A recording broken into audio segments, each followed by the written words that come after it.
Ladies and gentlemen, welcome to Blitzkrieg, our own strategic affairs show. What is happening inside Pakistan today? Why has the Indian Army chief's visit to Saudi Arabia and the UAE rattled the Pakistanis so much? I have with me former High Commissioner of Pakistan, G. Parthasarathy, on panel today. He's the go-to man for all things Pakistani. He spent a considerable amount of time there in Karachi, in Islamabad, other parts of Pakistan. Is a walking encyclopedia on our western neighbors. Sir, Jai Hind, and a very warm welcome to our show, sir. Jai Hind to you, and thank you. Nice to be here. So my first question to you is, you see, sir, the Indian Army chief, while a highly respected figure within the country, does not decide foreign policy for India. Unlike Pakistan, where the Pakistani Army chief is pretty much the foreign minister, the defense minister, the prime minister, the stock exchange, everything rolled into one. Now, why has General Narawane's visit to Saudi Arabia and the UAE rattled the Pakistanis so much? What is the real reason, sir? Because I'm not able to comprehend. I watch their media, I watch what their television anchors have to say, and I think there is something about General Narawane's visit that has made Pakistan extremely unhappy. What could be the reason? Certainly, the Indian Army's Chief of Staff visiting Saudi Arabia would be shock therapy to the Pakistanis. But they have only themselves to blame. They had a very warm relationship with Saudi Arabia, which was backed by the United States. And their F-16 fighters, for American F-16 fighters, which Saudi Arabia originally got, were funded by the Americans. So that was the sort of close relationship. Second, they had a reasonable brigade size also presence there, primarily after the Holy Mosque was once attacked, and they were to provide security for the holiest shrines of Islam. This took them to the pillars and the highest levels, and they always believed that because of the matter of religion, the Saudi support would be unlimited. Now, nations help each other on the grounds of their real interests. At that time, the Saudi did not have an army to defend properly. Even the holy mosques could be attacked, and therefore the Pakistanis helped out. Now they've got a force of their own. They've got other neighbors, Arab neighbors who have similar forces, and they have good relations with them. So what Pakistan did, therefore, while the relationship started going down, particularly when they found that India was a more useful partner. For example, now the oil reserves of United Arab Emirates are going to be stored in India. The United Arab Emirates invited our Foreign Minister Sushma Swaraj for a meeting of foreign ministers of the Islamic organization, which only Muslim countries are invited to, apart from Russia and so on. So this change has come about. They were losing interest in Pakistan. It was of lesser utility to them. Secondly, Pakistan made a fatal mistake. Imran Khan thought he was such a big figure that he could go to any Islamic grouping. Now, a rival Islamic grouping was set up, headed by Malaysia and Turkey, and the Iranians and others were there. Now, that was the Iranians thought, the holy shrine of Islam are in Saudi Arabia. The king of Saudi Arabia is universally known as the keeper of and protector of these holy mosques. That gave them a certain religious standing in the Islamic world. Pakistan started getting too cozy with another Islamic group coming up, which was Turkey, Iran, Pakistan, and Malaysia. It was the Malaysian Prime Minister's bright idea. Now, when the Pakistan Prime Minister was preparing to go, the Saudis lost their cool. They said that you are trying to break up the Islamic world. So what they did was a lot of pressure on Pakistan was put, and Pakistan had to back off. But the Saudis came to realize that this was a no-use ally. It was the Islamic world is today divided. Saudi Arabia wants to be the leader, and Turkey wants to be the leader. And the Iranians are Shia, so Iranians are leaders of the Shia Islam. So they found their Islamic sort of prestige, their stature was being diminished. And the setting up of these three, with which they believed that Imran Khan was complicit, angered them. Meantime, they were moving towards Islam, towards India. As I said, UAE invited Sushma Swaraj for a World Islamic meeting of foreign ministers. So they decided that they were going to do the same thing with Pakistan. They slowly started cutting off their aid and making that aid terms harder. Secondly, they turned to India. For one reason, our refineries find Saudi oil very useful. Only one or two require Iranian oil. And therefore, our oil purchases were going up. We were becoming, after China, the biggest customer. So they moved towards India naturally. And the other thing was, Mr. Modi went out of his way to cultivate two Islamic countries. One was the United Arab Emirates, the other was Saudi Arabia. He paid visits. He did not do anything on the Shia Sunni business to offend them by, getting too cozy with Iran or any country which was hostile. So the Saudis then decided that politically they were going to back India. Secondly, they're coming in with large investments. They will come in with about $50 billion of investments, not only to the government but also to... Absolutely. So before I go on to Pakistan, my next question is also what the Pakistani media is continuously saying is that now India or the Indian Army chief has gone to Saudi Arabia for one specific reason, and that is India wants to replace Pakistan as the protector of the two holy mosques, because as you very rightly said, they had a brigade plus there who were defending Mecca, and now they feel that since Indian Army has a lot of Muslims, maybe Indian Army could use those and actually replace Pakistan there. How likely is this scenario? So what do you think about this scenario that the Pakistanis or the Pakistani media is painting? And they seem to be extremely upset about this entire thing. Even this possibility of India going anywhere near Mecca is something that the Pakistanis seem very hard pressed to in fact even believe or swallow.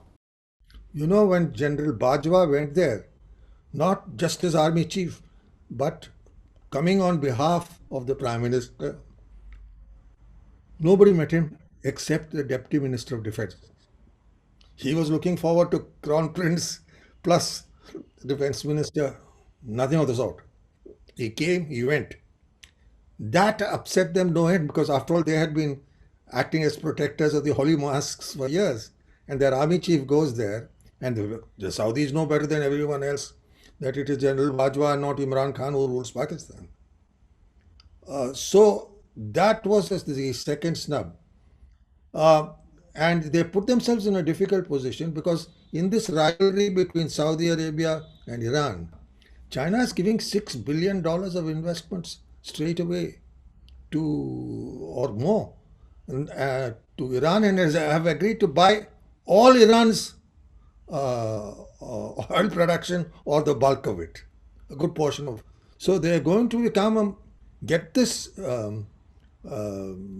sort of this Iranian involvement and get their oil marketed to China. So if even China turns in that direction, which they may not mind, Pakistan is going to have a difficult task. Will it join a China-Iranian axis, China, Iran, Pakistan? In which case they will upset the Saudis even more, and perhaps the entire Shia Islam.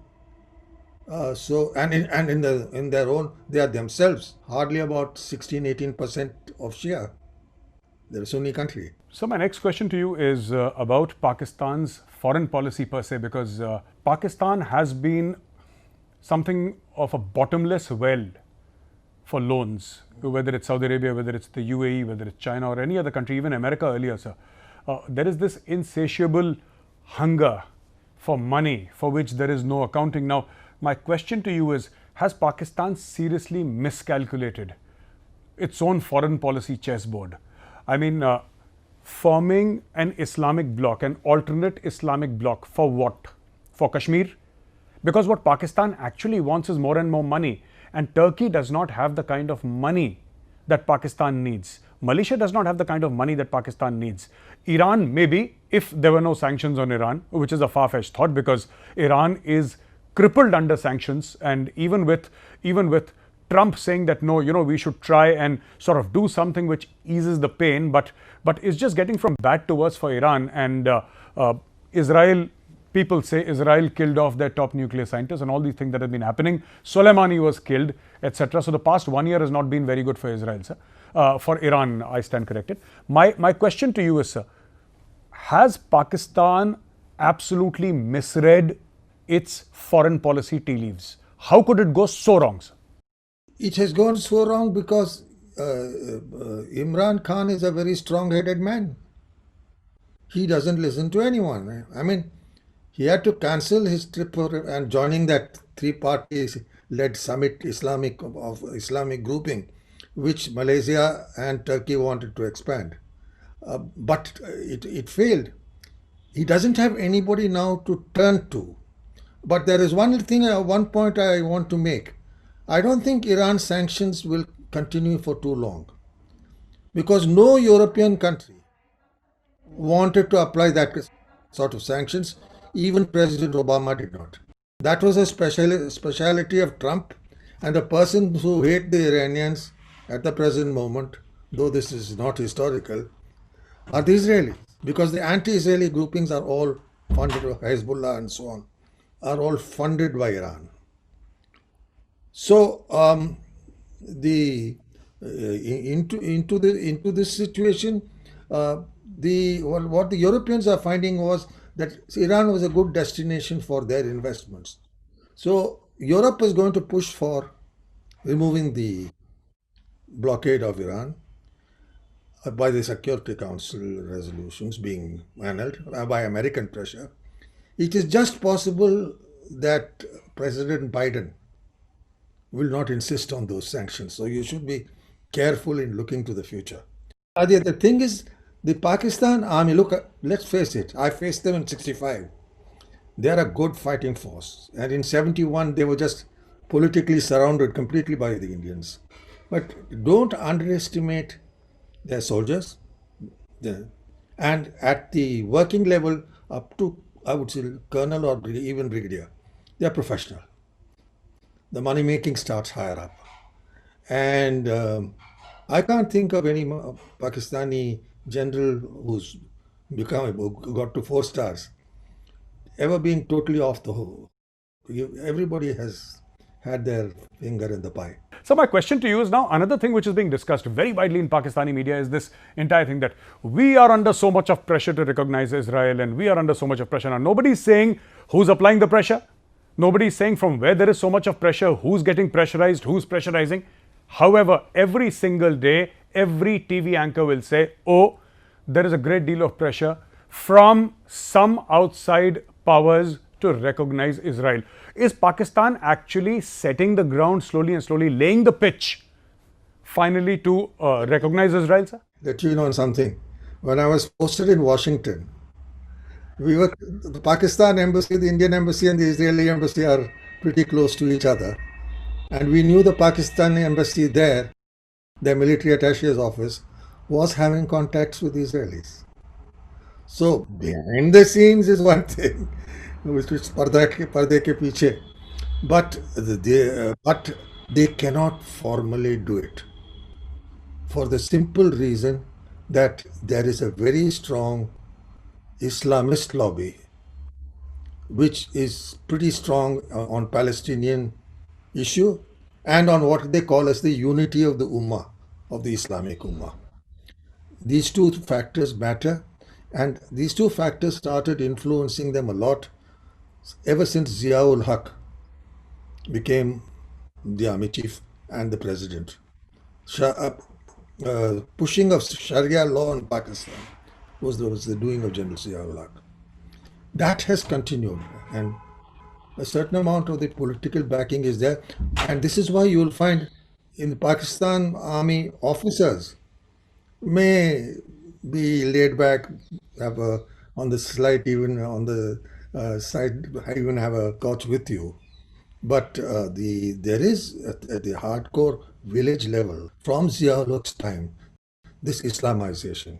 It is strong, and for them, the holy shrines of Islam are under Palestinian occupation. I mean, under Israeli occupation, and that's why this anger and you never know how the soldiers will respond to a recognition of Israel, because since Zia-ul-Haq's time they have been fed with that business that the holiest shrines of Islam in Jerusalem are now under Israeli control. Absolutely. So now, with the And it's background, totally communal. It's totally communal alliance. They say ये तो यहूदियों का स्थान बन गया. Ji, ji. So my last question to you in this program is, sir, you're very well aware, and all of us know very well what's happening in Pakistan, sir, with regard to the PDM Jalsas, with regard to all the opposition parties coming together to form a grand alliance, and then there was this huge Jalsa in Gujranwala, then in Karachi, in Lahore, all over Pakistan. Also, the kind of responses that Sir Imran Khan has shown. It seems to me, as a student of Pakistan, and Pakistan is something that I like to study every day, read about every day. Am I right in thinking that there are sections within the Pakistani army that seem to have lost patience with Imran Khan? While he does have Rawalpindi's support, Sir GHQ's support, there is no denying that, because he's still the Prime Minister today as we speak. But do you think there are sections within the army who are not so enchanted by the Imran Khan charm any longer, sir? Look, there are reports which I have seen and have been told by people that a large section of the corps commanders are not happy with Bajwa.